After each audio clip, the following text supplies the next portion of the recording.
Vamos ver se agora vai.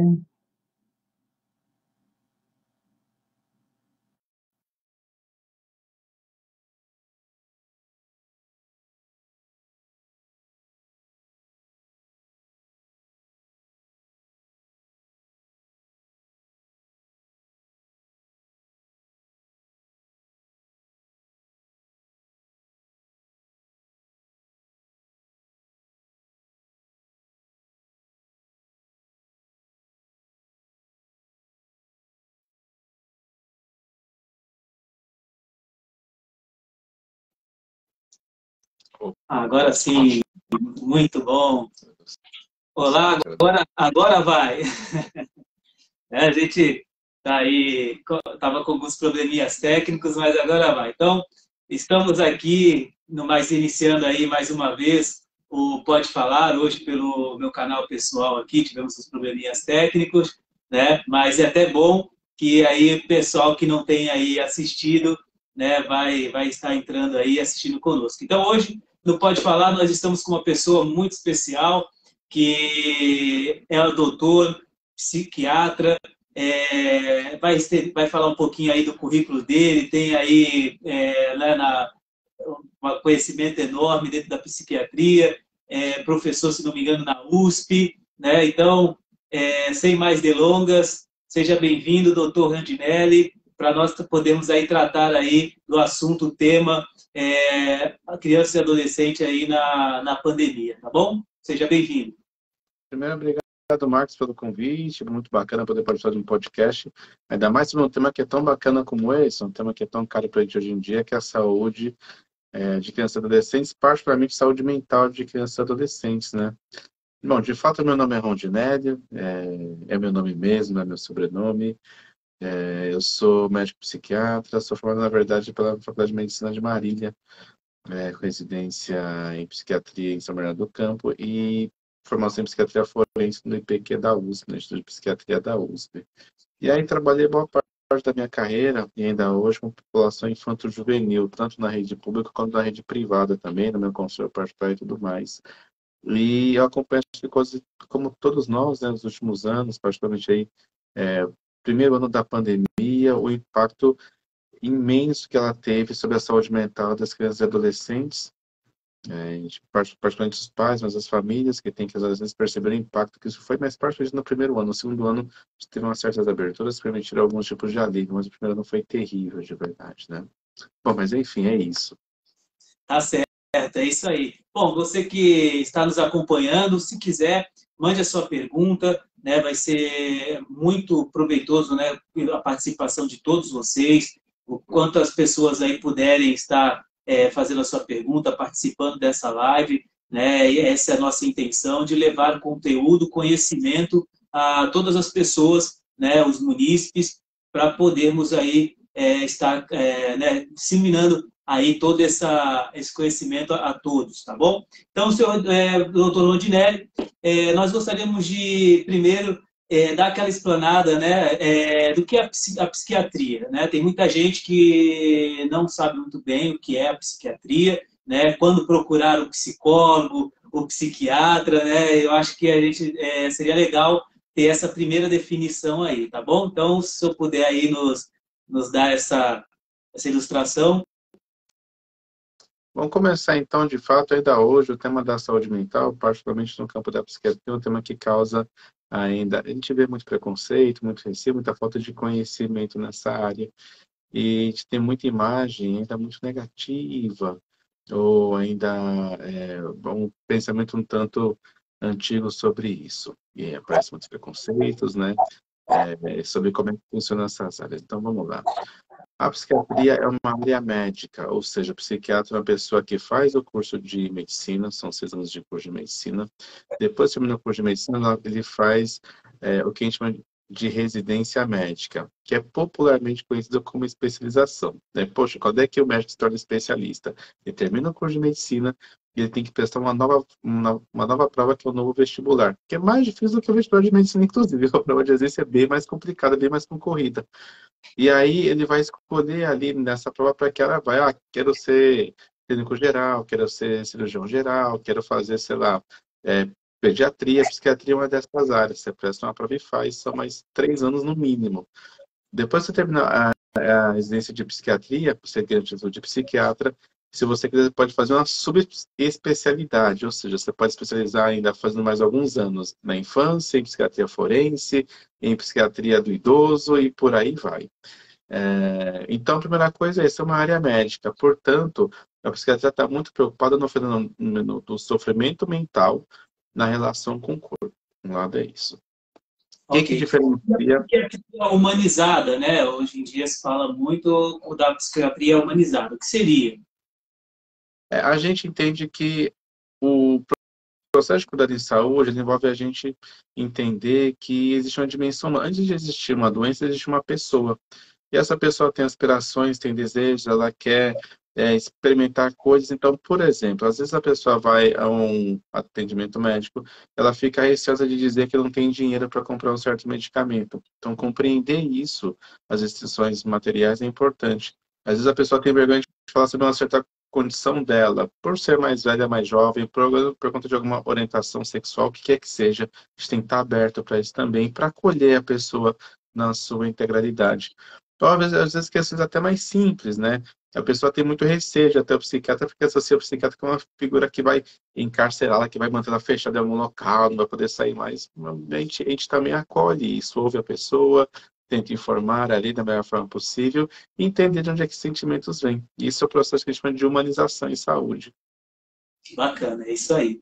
E, doutor, já indo para o lado, né, da parte da pandemia, né, nós tivemos aí infelizmente, né, essa situação trágica, né, para todas as famílias, né, onde muitos aí tiveram um comprometimento tanto na sua saúde mental, né, quanto física, enfim, por conta da pandemia, que infelizmente desempregou muita gente, né? Lares que infelizmente tiveram aí por conta dessa pandemia algumas violências, como violência doméstica, né? Violências à criança e ao adolescente, né? Enfim, 500 mil fatores que levaram aí muitas famílias a colapsar de verdade, né? E como é que se deu, né, ao longo desse, porque eu não sei os números, né, de quantos casos em saúde mental existem aí, né, mas assim, depois de 2020 ali, ao longo dessa pandemia, aumentou essa procura, como é que ficou essa situação?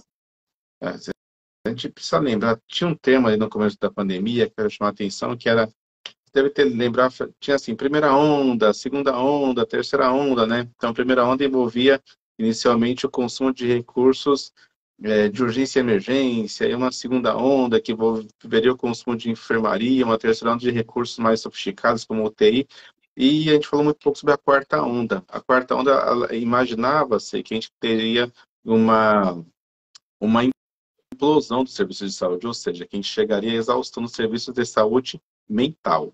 Porque depois de algum tempo, tanto as pessoas que estavam fechadas em casa, quanto as pessoas que estavam passando pela situação de internação, demandariam imensamente os profissionais de saúde mental, psiquiatra, psicólogo, enfermeiro da área, enfim, toda a equipe multiprofissional também da área. E você teria exaustivo isso. O que a gente percebeu? A gente não chegou ao limite do serviço de saúde mental, mas a demanda explodiu. Explodiu. Então, no primeiro ano, particularmente, a coisa não foi tão intensa assim, a gente percebeu que teve muito mais gente em casa e sofrendo os efeitos disso, mas no ano de 2022, 2021 para 2022, a coisa pegou com força, assim. Teve um aumento aqui no estado de São Paulo de até 30% de um mês para o outro, assim. Então, saltou, sei lá, de 100 para 130 atendimentos em um mês, sabe? Você ter ideia. Houve aquela fase, né, doutor, em que 2020, né, todo mundo assim sem saber o que era, né, esse vírus, né, aquela situação, aquela novidade, ninguém sabendo como é que ia ser, né, então até num primeiro momento as pessoas, eu acredito que acreditavam em, não querendo ser redundante, né, mas acreditavam em ser algo passageiro, algo que elas iriam passar tranquilamente ali, né, E aí a coisa foi se intensificando, as pessoas foram vendo que não era bem assim que a coisa iria funcionar, né? E aí, tratando de crianças e adolescentes, houve, infelizmente, né, o fechamento das unidades escolares, das escolas, onde essas crianças ficaram em suas residências, né, sem um convívio social, né, perderam ali os seus coleguinhas ali, né, o contato ali interpessoal, né, de forma, né, presencial, tendo que ter aulas ali online. Então, tudo foi se mudando, os professores das escolas também tiveram que, né, para se reinventar para poder né, dar o mínimo, né, de atendimento ali, de ensino às crianças, né? E então, e aí, essa 2021, o pessoal já começou a ter aquela realidade. Não, realmente agora, né? E essas pessoas ficaram um tempo ali, bem dizer, isoladas dentro de casa, né? Onde, às vezes, por vezes, a pessoa chegava, só encontrava o pai, a mãe ali no final da tarde, início da noite, né? O esposo chegava do trabalho, agora não mais. Ali já era o momento em que todos ficavam ali dentro daquele ambiente, né? E o quanto é que isso foi lesivo, assim, né, para as famílias. É importante salientar que são diversos fatores envolvidos de fato. O isolamento puro e simplesmente já é um fator desse. Ainda mais numa fase da vida que envolve tanta energia, tanta disposição. Eu duvido que algum de nós aqui não queria sair de casa sistematicamente entre os seus 5 e 15 anos de idade. Depois dos 30, a gente fica com preguiça, depois dos 40, que é onde eu tô. Aí você pensa 10 vezes antes de fazer qualquer coisa. Mas a criança e adolescente estão para a vida mesmo, né? E aí você teve essa primeira questão que foi o isolamento, você ficar fechado em casa. Agora, você ficou fechado em casa com pessoas que você não tinha nem hábito de ficar fechado, sabe? Com seu avô, com um tio, com afim, sabe? E nas famílias de classe média, você tem o fenômeno do home office, né, do trabalho em casa, ou seja, você tinha de um lado uma criança em casa, do outro lado você converteu o seu quarto ou sua sala, o que quer que seja tal, em um outro ambiente, a criança não podia circular muito bem também, sabe?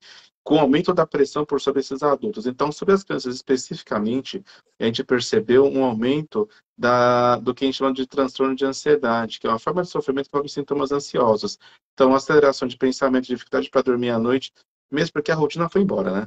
A gente precisa lembrar que uma parte das famílias, para tentar dar conta de que quer ter uma criança em casa o dia inteiro, sem tanto recurso, nada era assim, era videogame, televisão, comida, do que fosse possível, a criança ficar mais tranquila. Então, a dificuldade para dormir surgia com frequência também, uma irritabilidade infantil imensa, e os pais também estavam irritados demais, né? Então, isso era bastante comum, assim, surgir. E crianças que foram se deprimindo com o tempo, né? Então, ficando isoladas, chorosas, tristes, pensamentos muito negativos, dormindo demais ou muito pouco também, comendo demais ou muito pouco. Isso apareceu com frequência ali, a gente viu a partir dos 6, 7 anos de idade, até o final ali da adolescência, aos 16, 17 anos de idade também. E isso impactou também no desenvolvimento, né, doutor, acredito eu, né, na relação socioafetiva, né, aí quando a volta às aulas, né, isso ficou claro, porque teve muitas crianças aí, tem muitas crianças e adolescentes que tiveram aí uma certa repulsa, assim, vamos dizer, né, uma certa resistência em voltar para o ambiente escolar, né? Aí, num primeiro momento, o pai, a mãe, às vezes pode pensar que não, é uma birra, é alguma coisa assim, mas talvez não, né? Isso é importante analisar, ver, refletir, para ver se é uma simples birra ou se tem alguma coisa por trás disso. Eu gostaria que o senhor falasse um pouquinho, né, dessa questão dessa volta às aulas e essa fobia social que tem aí tido muitos casos recorrentes. Primeira coisa é a gente entender isso, que toda vez que você tem um fenômeno evitativo com relação à escola, isso os pais têm que ficar atentos, independentemente do contexto. Se a criança está evitando ir para a escola ou evitando algum ambiente, os pais têm que ser sensíveis e atentos a isso, porque vamos pensar fora da época da pandemia. Então, bullying, violência sexual, todo tipo de assédio, uma sensação de não ser acolhida ali, podem surgir por si só e dificultarem isso. Mas a pandemia produziu alguns efeitos que são relevantes. Primeiro porque empurrou crianças e adolescentes para o ambiente virtual. E o ambiente virtual é um ambiente que facilita muito para que você fale, mas não para que você escute. Então, por isso que a gente tem tanta briga no virtual, né? As pessoas xingam, cansou, vão lá e saem. Na fase do desenvolvimento, todo mundo aqui que brincou e foi criado na rua sabe que a rua é um local de grande desenvolvimento afetivo e político até, né? Porque você precisa aprender a fazer os jogos de poder com seus amiguinhos, com as suas amiguinhas, fazer alianças. Isso é super complexo. A gente acha que é só brincadeira, mas não é. Um jogo de futebol, uma brincadeira de pique-esconde é um negócio super complexo do ponto de vista afetivo. A hora que você tira isso da criança, ela passa um ano sem ir para a escola, vai ficar com receio de voltar para a escola. Por quê? Porque aquela ferramenta que ela estava construindo, não tem mais. Então ela E passou um ano atrofiando a ferramenta. Pensa você sem andar de bicicleta um ano. Você pega e diz assim, vou andar de bicicleta agora. opa, vou dar tudo todo. Agora pensa aí com 8, 9 anos de idade. Quão assustador não é isso, né? E acaba que impactando, né? Acabou que impactando muito no desenvolvimento motor da criança, né? Nessa questão de relacionamento interpessoal, né? Tudo isso aí acabou que ocasionando toda essa situação, né? Bom, estamos aqui na nossa live, né? Tem a Kátia Aires, que está dando aí uma boa noite aí ao Dr. Rondinelli, e ela pergunta o seguinte: em que momento os pais devem buscar apoio do profissional médico? Eu acho que essa é uma pergunta de ouro, assim, para a gente perceber quando a coisa está meio estranha. E é uma coisa que causa muita dúvida ainda hoje, né? Que é quando é que a gente vai procurar ajuda do médico psiquiatra. Então, a primeira coisa que os pais precisam ficar atentos é, de um lado, na intensidade dos sintomas, de outro lado, na frequência, né? Com a frequência que os sintomas surgem. Então, se eu tenho algum sintoma que está mudando o cotidiano do meu filho ou da minha filha, eu preciso procurar um profissional médico. Vou dar um exemplo aqui. Olha, a criança não dorme à noite e aí o dia seguinte ela fica acabada. Ela não consegue dar conta das coisas que ela deveria dar conta. Ou, se a criança está ficando tão irritada que ela está brigando com todo mundo ao redor dela. É coisa pra gente ficar atento. Ou então, por um outro lado, essa criança está triste o tempo todo. Mesmo que seja uma tristeza de baixa intensidade, você está suspirante, o adolescente distanciado. Você até consegue fazer as coisas, mas com maior dificuldade. Os pais também precisam ficar atentos a isso. Então, eu costumo dizer sempre que um grande parâmetro para os pais pensarem está atrapalhando de alguma forma a vida que o adolescente gostaria de ter? É hora de conversar com o médico psiquiatra, porque pode ter necessidade aí de alguma intervenção quanto antes. Correto. E em virtude desse assunto que foi levantado aqui pela Kátia, né, que foi uma pergunta brilhante, tem pais, né, que ficam naquele pensamento, né, de quando entrar com uma medicação, né? E aí, como é que funciona, né, essa parte? Porque tem muito pai que fica naquela ansiedade, né? Não, porque meu filho, né, desenvolveu aí uma ansiedade, desenvolveu aí alguma questão comportamental, enfim, poxa, precisa ter um medicamento, é válido? Quando é que se tem entra-se com a medicação? Tá certo, vamos pensar então, a gente está pensando no contexto da pandemia. No contexto da pandemia, então, os transtorno de ansiedade generalizada, transtorno de pânico, fobia social, são os transtornos mentais que têm associação com ansiedade. E os transtornos do humor também, particularmente o transtorno depressivo maior, a gente chama popularmente de depressão. Esses dois grupos foram grande, a imensa maioria das crianças e adolescentes sofreram desses dois transtornos mentais decorrente do processo aí do isolamento social e com todas as suas repercussões, né? Os pais precisam entender o seguinte: a medicação é um dos recursos. Na infância, ela nem sempre é necessária. É importante dizer isso. Particularmente nos quadros leves, depressão leve na infância, você pode optar entre o uso da medicação ou acompanhamento com o psicólogo. Agora, a medicação, eu costumo fazer uma piada que é assim: ela é uma escolha. Então, você pode escolher fazer uso dela ou não. Então, você pode escolher: olha, eu vou ter uma vida que eu quero, eu posso ter a vida que a vida me dá de uma certa forma. Quando essa medicação ela se torna uma aliada, ou seja, eu quero ter uma vida tal, eu quero que eu tenha acesso a uma vida tal, né? E a medicação pode auxiliar com isso, ela tem que ser usada o quanto antes. Quando ele pode ter a vida que ele quer com outro recurso, a medicação não faz absolutamente nenhum sentido. E segundo o receio que os pais têm da dependência química. Nossa, você vai tomar, sei lá, uma fluoxetina, né, com a medicação que a gente usa bastante na infância, vai ficar dependente químico. Eu brinco com frequência. Ninguém nunca viu no jornal uma notícia de apreensão de 500 toneladas de fluoxetina. Ninguém fica viciado em fluoxetina. Ai, temos uma cracolândia de fluoxetina. Não existe isso também. Ninguém, as pessoas que tomam esquecem. É uma outra dinâmica, na verdade, do uso dessas medicações. E são seguras. Não são medicações também que têm grandes repercussões negativas, a imensa maioria das vezes. É isso aí.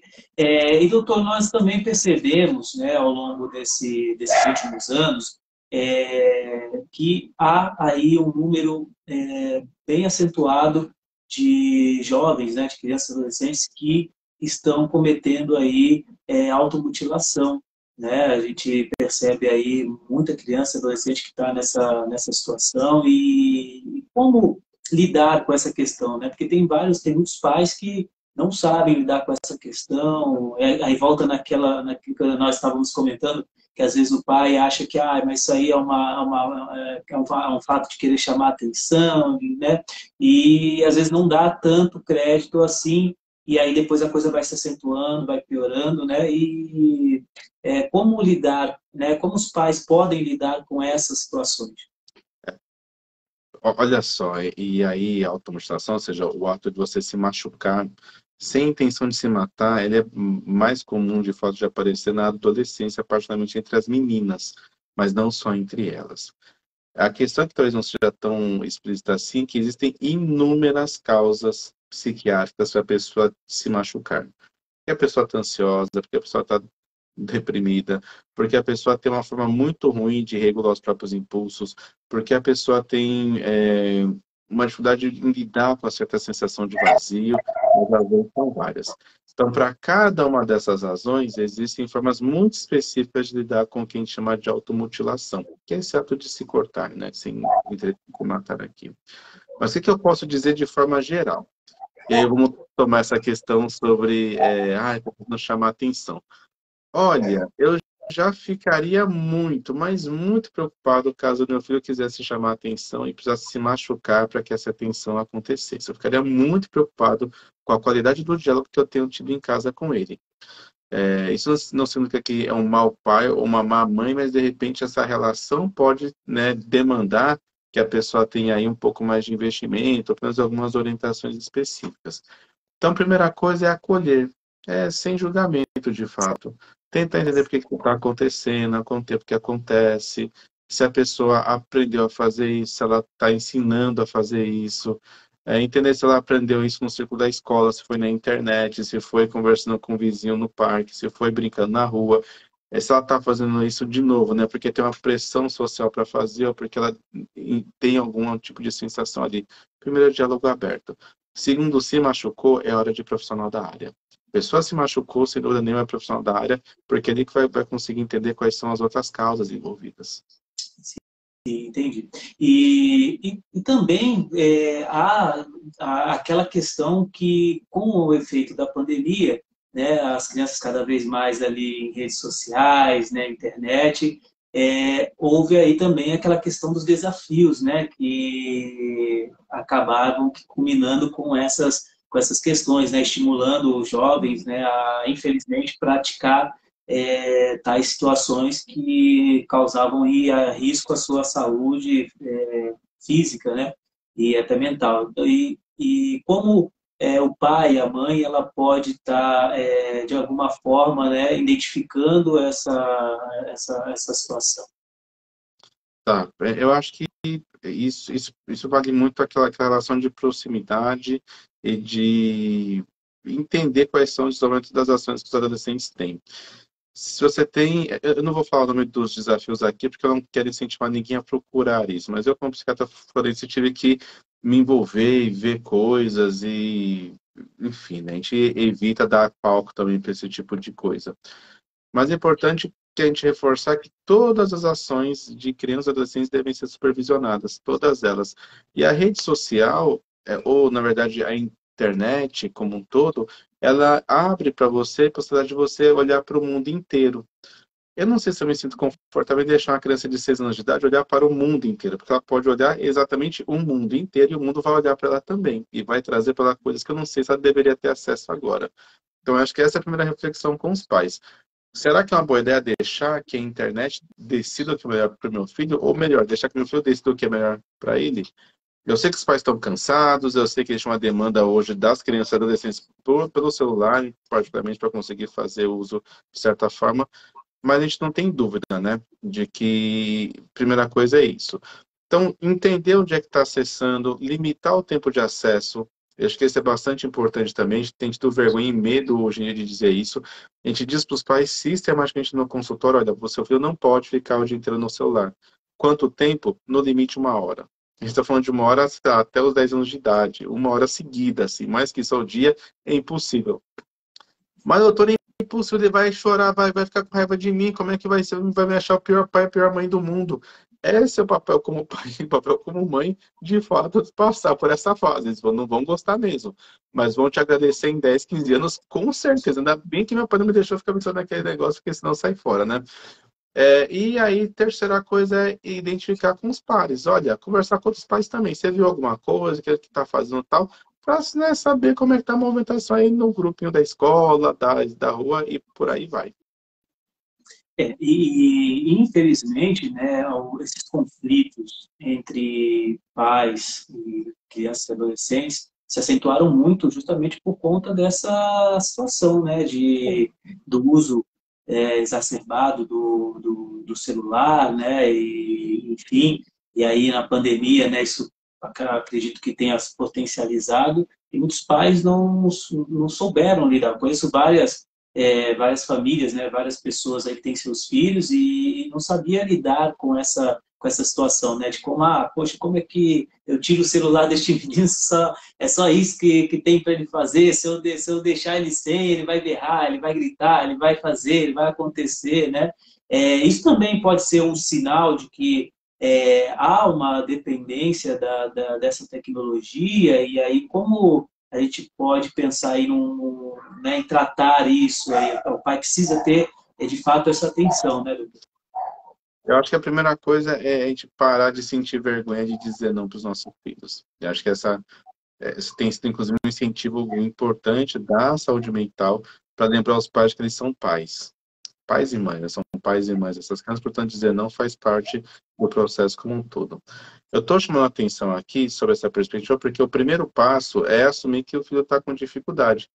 E se o filho está com dificuldade, é fundamental, eu vou insistir bastante aqui, que os pais se lembrem que, eu vou dizer uma frase que é dura, mas é, assim, é inegável. Não é possível educar e ser amado ao mesmo tempo. Presta muita atenção no que eu estou dizendo aqui. Não é possível educar e ser amado ao mesmo tempo. A hora que eu digo não ao celular, o filho vai te odiar. Ficando um pouco Não feliz com também é você. necessário, né, doutor? Exatamente. Então, a primeira coisa, para eu conseguir pensar sobre isso, é dizer não e aí ver como é que essa criança reage. Como é que a criança reage a isso, ouvindo não? Essa resposta já vai dar para os pais uma boa questão. Olha, ele fica bravo, mas daqui a pouco se acalma, beleza. Mas a vida acaba completamente, a gente vai ter um problema, vamos ter que procurar um profissional ali, sabe? A gente não vai falar de tempo, de frequência, de qualidade, o que é isso? A gente vai falar objetivamente nisso. A criança não consegue ficar assim, o comportamento dela muda completamente para pior, sem o celular, sem a rede social em mãos, é hora de procurar auxílio profissional. Perfeito. Olha, a Kátia Aires também ela coloca aqui, né? Observamos que alguns pais responsáveis têm dificuldade com lidar com a agressividade dos filhos, que é isso que nós estávamos falando, né? E como manejar a agressividade decorrente do sofrimento. É igual a automutilação que a gente estava falando aqui. Existem diversas razões pela qual a criança pode ficar agressiva, né? Ou a criança ou adolescentes podem ficar agressivos. Por agressão aqui, estou falando de agredir fisicamente, mas não só fisicamente, tá? Tem agressão verbal também, que pode acontecer com frequência. As crianças e adolescentes praticam com frequência também, xingam por nomes diversos. E não só pais, né? Xingam também os pais, os colegas e afins. Então, a primeira coisa tem um aspecto que não vai ser possível para os pais fazerem, que é o diagnóstico. Nós vamos precisar de algum suporte para isso. Mas é entender que essa forma não é bacana. Não dá simplesmente para a gente ver como acontece com frequência com os pais, é assim, ele é agressivo mesmo, mas é uma fase, isso passa. Não, isso não é certo. Agredir os outros, xingar os outros não é correto, não importa qual seja a idade. O que muda a maneira que a gente vai se relacionar com isso. Nos pequenininhos até 5 anos de idade, frases curtas e objetivas, não, isso é errado.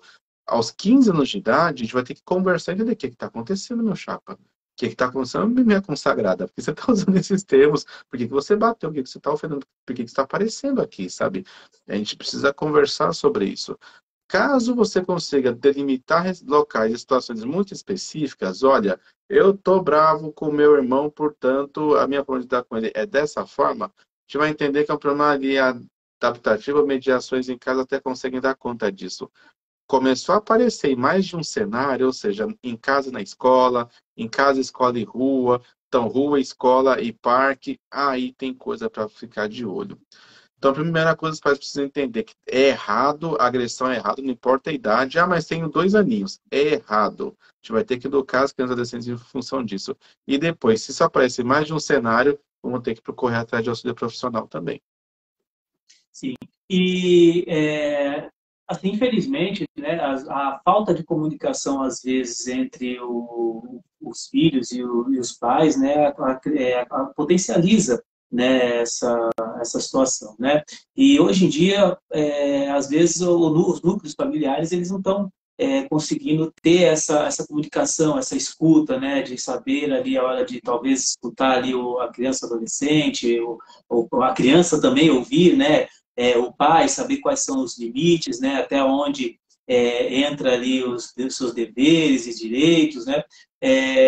Então, tá bem essa situação, às vezes o adolescente, principalmente o adolescente, né, tem aquela fase que ele quer ter, né? Eu quero ter o melhor tênis, eu quero ter isso, e às vezes o pai, a mãe, né, suando ali, trabalhando, ganhando ali, né, para sobreviver, né, enfim, e às vezes há esses conflitos, né, dentro do núcleo familiar ali, e não há essa comunicação, né? Como melhorar, quais estratégias, né, o pai, a mãe, né, a família pode criar para poder melhorar essa comunicação?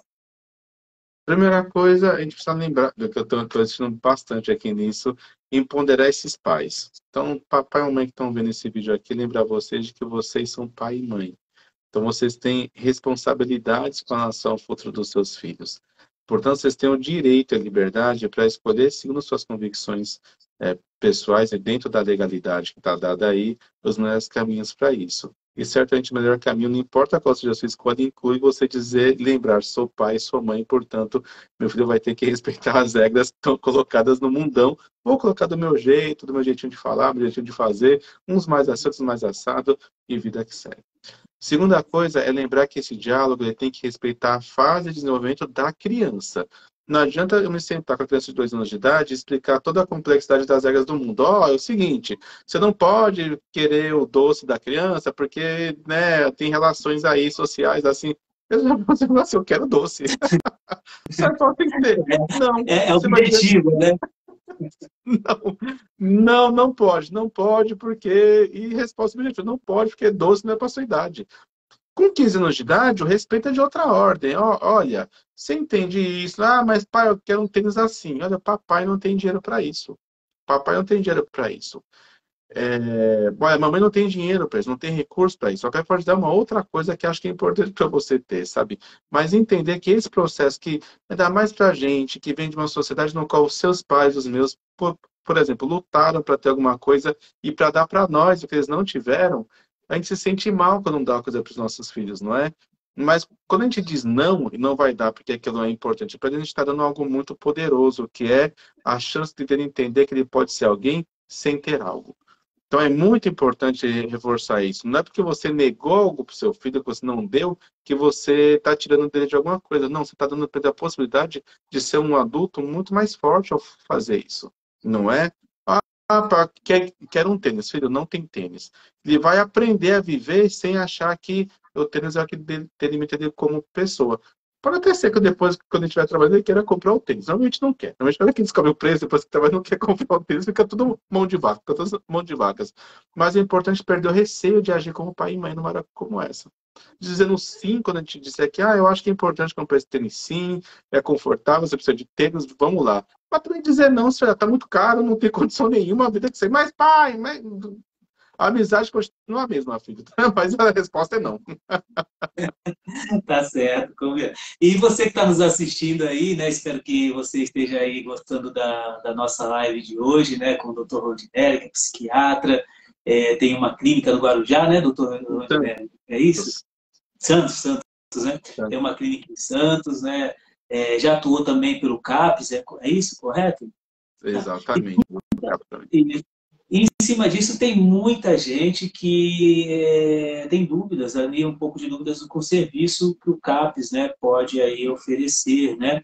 E o município também, né? Então, eu gostaria, já que o senhor já atuou, né, nos CAPES, né, nesse serviço da saúde mental, eu não sei se foi em Santos que o senhor atuou. Santos, São Bernardo do Campo, enfim, já sinto ali, sou trabalhador da rede ainda de Santos, então é o lugar que eu atuo também. Bacana.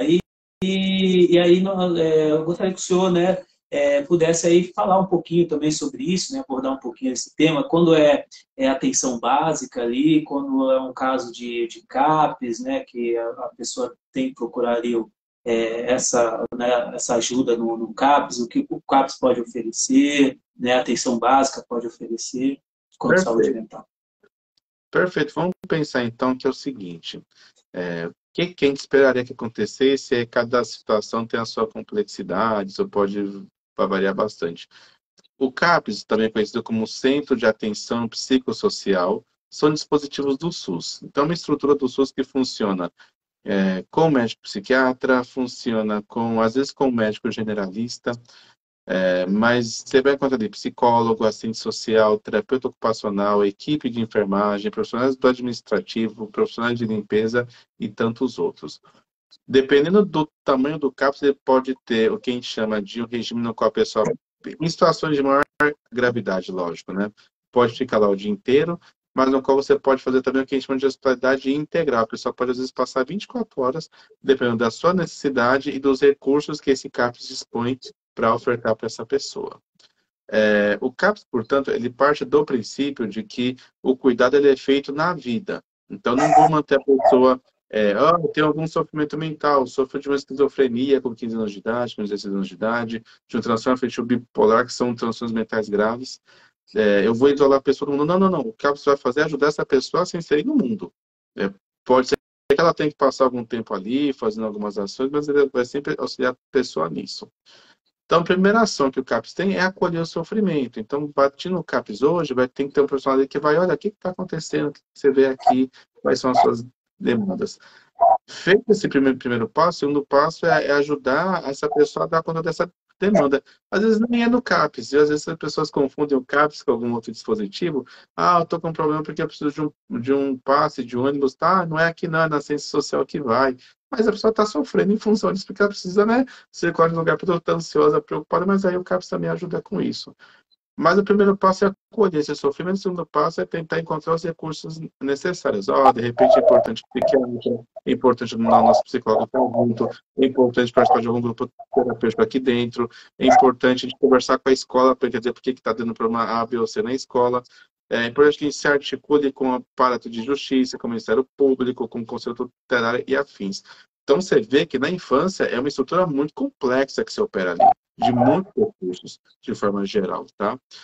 Mas o resumo aí, fundamentalmente, é encontrar para aquela criança ou adolescente especificamente quais são os recursos que a gente tem ali, né, em mãos e mobilizá-los para o melhor estar da saúde mental dela. Perfeito, tá certo. Doutor, eu acho que com o advento também da pandemia, né, e a gente ainda pode dizer que estamos, né, livres, né, da pandemia, ainda o vírus circula por aí, né, com uma certa intensidade. Então, assim, eu acho que também com o advento da pandemia, aumentou, teve aí estudos com aumento também de uso de álcool e drogas pelos adolescentes e como é que está essa situação, como lidar com essa situação? Então vamos lá, isso talvez seja um dos assuntos mais tabu que a gente tem, mas um tabu mesmo, tá? Que a gente tem para falar sobre isso. Eu trabalhei quase 10 anos num CAPS Álcool e Drogas Infanto-Juvenil numa outra cidade, ou seja, um CAPS dedicado especificamente a cuidar de adolescentes e de crianças em situação de dependência química, ou pelo menos de um uso problemático de substância química. Então, a primeira coisa, assim, as crianças ficaram mais expostas. Por que isso? Porque a escola, por mais estranha que seja, ela é protetiva. A circulação na escola, mas na porta está muita gente fumando maconha e tudo mais, tal. Mesmo assim, é protetiva porque ele desloca essa pessoa da rua, que é onde as pessoas com certeza estão usando. Se na escola você encontra algum uso, nas escolas públicas, praticamente da periferia, é comum isso de forma mais explícita. Nas escolas particulares isso também acontece, mas fica mais escondido. Então, a gente acha que é um problema da população pobre, mas não é, isso acontece de forma difusa. Então, a gente viu sim o aumento do consumo de álcool e de outras drogas, porque as crianças ficaram em casa, os pais não tinham recursos, e aí as crianças foram para as ruas. E aí o uso de substância química estava dado. Tanto no baile do fundão da quebrada, quanto no baile funk do rico também. Num lado do outro, tava rolando droga do mesmo jeito, né? A questão é que quanto mais recurso tem, mais protetivo isso é para muita gente. Nem para todos, mas para muita gente é. Segunda coisa, a gente percebeu um aumento sim, e a gente percebeu uma precocidade. Além do aumento do consumo em termos globais, a gente percebeu que esses dados que a gente tem ainda hoje no mundo todo, é que o início do uso ficou mais cedo. A gente tem um problema no Brasil, só para encerrar isso aqui, que é muito preocupante. Eu, trabalhando muito tempo nessa área, os pais chegavam lá quando a criança estava usando maconha, quando a criança estava usando cocaína, ou crianças, quando foi uma criança de 7, 8 anos de idade, em uso de cocaína. Uma situação limite, assim. Mas o uso do álcool e do cigarro muito tolerado, particularmente do vape, que são os aparelhinhos eletrônicos que têm nicotina e tabaco do mesmo jeito, assim como do narguilé também. Tanto o vape quanto o narguilé são hoje uma das principais formas de acesso à droga que os adolescentes usam, e os pais são coniventes com isso, por não entenderem qual é a implicação que isso tem nas suas vidas. Então, a gente percebeu bastante, mas bastante aumento sim, e a gente está falando com dados brutos, né, hoje em dia, nos serviços de especialidade, quase duplicando o número de atendimentos aí depois de 2020. É muita gente. É demais, né? E vale lembrar aí que fornecer ou facilitar o uso de bebidas alcoólicas, né, é crime. E se a pessoa souber, se você que está aí nos assistindo souber, né, de algum estabelecimento, de alguma pessoa que facilite ou, né, promova o uso aí, vendas de bebidas e uso de substâncias, você deve denunciar. Tem os canais aí do Disque 100, canais do Zero, né, o próprio Conselho Tutelar, para que possa denunciar essas pessoas e que as autoridades competentes possam estar aí, né, trabalhando e aplicando as medidas cabíveis nessas situações, né, doutor? Sim. Não é isso?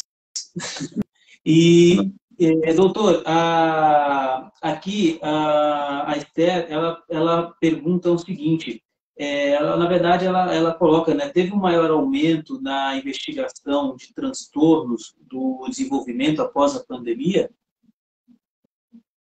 A gente tem percebido que isso virou, e é até um fenômeno que está de interesse no mundo. Assim. A gente usa muito os Estados Unidos e a Europa como parâmetro para isso. Os transtornos do desenvolvimento são diversos, né? A gente tem o TDAH, a gente tem o transtorno do autismo, a gente tem quem considera ali que os transtornos opositores desafiadores, enfim, são transtornos comuns da infância. Estou falando de forma global, tem alguns teóricos que consideram que são todos transtornos mentais que de alguma forma prejudicam o desenvolvimento da pessoa. A gente percebeu que Estados Unidos e Europa isso aumentou. E aí tem uma dúvida hoje que a academia não conseguiu responder ainda. Qual é a causa disso? Uma primeira, porque as crianças ficaram em casa. E aí quando voltam, os pais ficam preocupados com o seu desenvolvimento. Ou então a segunda razão, porque por ter ficado mais tempo em casa, e aí a forma da informação no mundo mudou, ou seja, os mesacasts, os podcasts ficaram mais amplos, o tempo das entrevistas também se aumentou. gente conseguiu elaborar melhor algumas coisas que difundiu mais informação também. Um dos poucos aspectos positivos da pandemia foi que fez a galera sentar o bumbum na cadeira e ficar um pouco mais de tempo obtendo informações de qualidade. Isso é inegável, é inegável. Desde o Big Brother consigo mais Ibope até os podcasts surgiram com mais força a partir desse período, né? E a gente viu que essas duas coisas foram muito determinantes nessas duas regiões.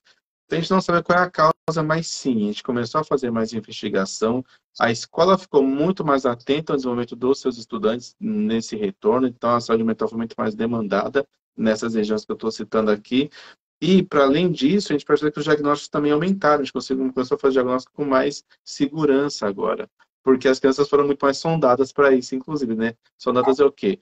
Tinha mais gente de olho, mais atento, os pais levaram os profissionais de saúde mental com maior frequência. Então, sob essa perspectiva, de fato, a gente vê um aumento aí no número de diagnósticos e de investigações também sobre esse tema. Entendi. E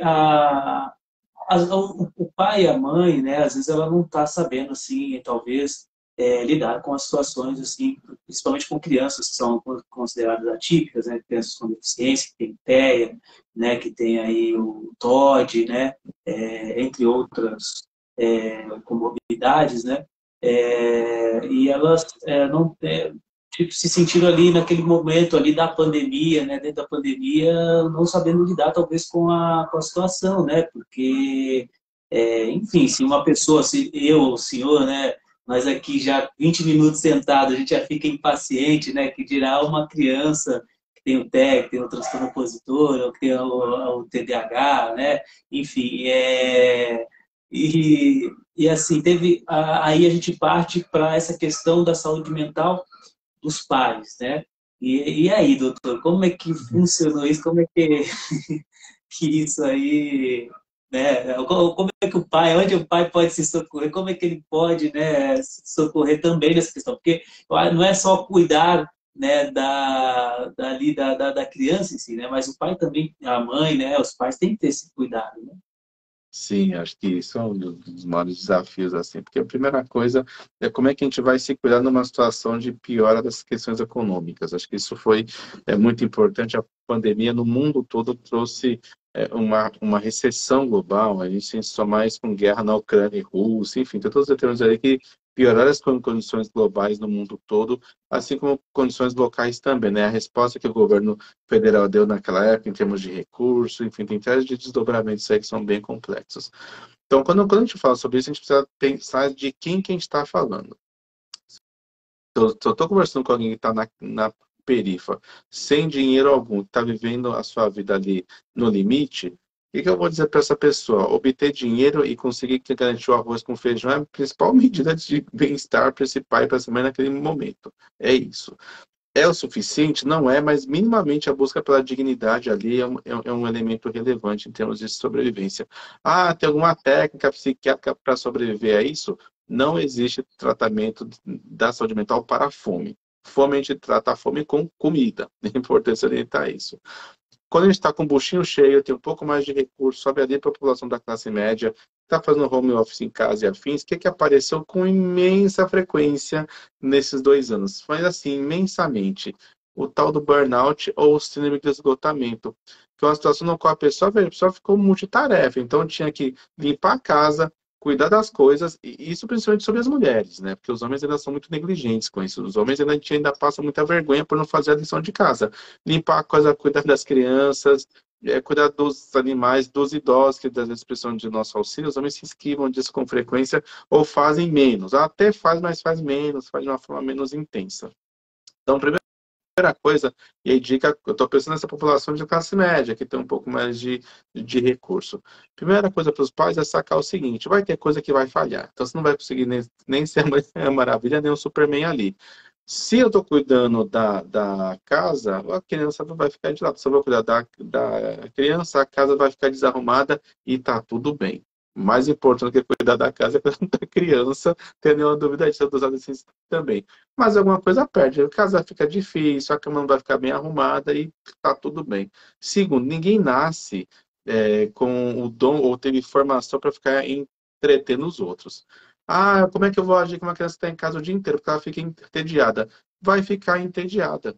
Simples assim. Vai ficar entediada, vai ficar de saco cheio mesmo. A gente não é animador de palco, não papalhaço, o papaizinho, mamãezinho vai ficar no picadeiro o dia inteiro fazendo isso.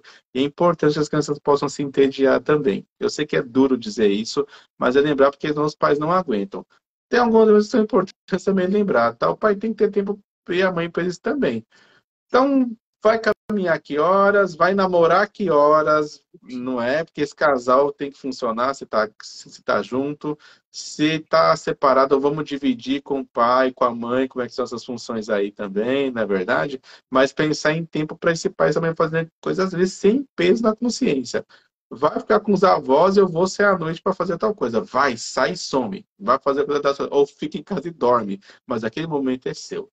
Isso preserva nos pais, primeiro, o reconhecimento de que eles são pessoas, e segundo, de que vocês não vão morrer porque não estão os pais ao tempo todo entretendo eles. Deixa os seus também lidarem da sua forma com o seu tédio ali. É isso aí. Bom, doutor, a gente está chegando aí aos instantes finais aí, né? Desde já eu agradeço ao senhor pela disponibilidade, né? O senhor, a gente vê aí, sabe que tem aí né, uma ocupação enorme aí, né? Tá na batalha, na luta e com muita atenção a nós, com muito carinho, o senhor se dispôs aí a participar da live. Espero aí um dia podermos estar de forma presencial também aqui fazendo uma nova live com outros assuntos, né? Porque assunto dentro da saúde mental com certeza não falta, né?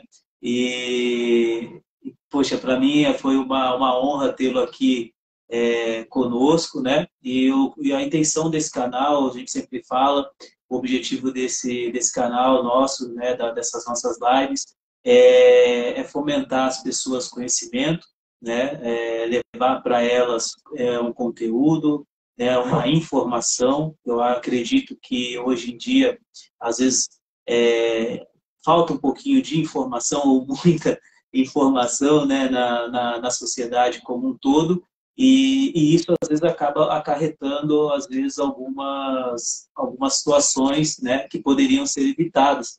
E eu acredito que a informação, né, e a conscientização é uma forma de prevenção, né? E a gente deve trabalhar sempre com a prevenção. Se você previne, você acaba evitando muitos males, né? Então, desde já, o meu eterno agradecimento aqui ao senhor, tá bom? E eu gostaria aí que o senhor deixasse as suas considerações finais, né? E deixasse aí o contato do senhor, do Face, do Insta, telefone, e-mail. Fica à vontade. Vamos lá, então. Primeiro, agradecer de novo a presença do seu convite. É quase que uma luta de militância da gente que está no campo da saúde mental, os psiquiatras como o senhor aqui incluídos, a necessidade de difundir informação acerca desse tema e poder dialogar com a população de forma franca, aberta, como a gente pode fazer aqui hoje. É importante para quem está ouvindo aqui saber que eu não fui em nenhum momento constrangido a nada. Assim, eu tive o microfone aberto para me expressar aqui livremente. Isso é um luxo, de fato. Eu fico muito feliz com isso. Segundo, eu fico feliz para a gente enfrentar temas que são temas difíceis, né? Falar sobre automutilação, sobre dependência química na infância e adolescência, são temas difíceis. É bacana que a gente possa ter colocado o holofote para conseguir enxergar isso como as coisas são. São necessidades de saúde, tem que ser atendidas também. Eu desejo toda a sorte do mundo para esse espaço, que é um espaço que, olha, seja uma necessidade da população local para fazer o que tem que ser feito. Muito simpático o processo todo aqui. Eu fiquei muito feliz em ter participado, portanto. De contato, eu tenho o meu Instagram profissional, rondinelli.salvador, no qual eu falo sobre saúde mental de forma global. Eu queria deixar só uma mensagem no final aqui. A gente às vezes fica pensando que saúde mental é uma coisa assim, eu preciso fazer algum grande pensamento, alguma grande questão, que quer que seja. E a gente esquece que saúde mental são atitudes muito específicas. Tomar água, dormir direito, se cuidar, cuidar das suas relações interpessoais e, na medida do possível, garantir que seus interesses pessoais, não precisa machucar ninguém nesse processo não, tá? Mas garantir que seus interesses pessoais sejam atendidos.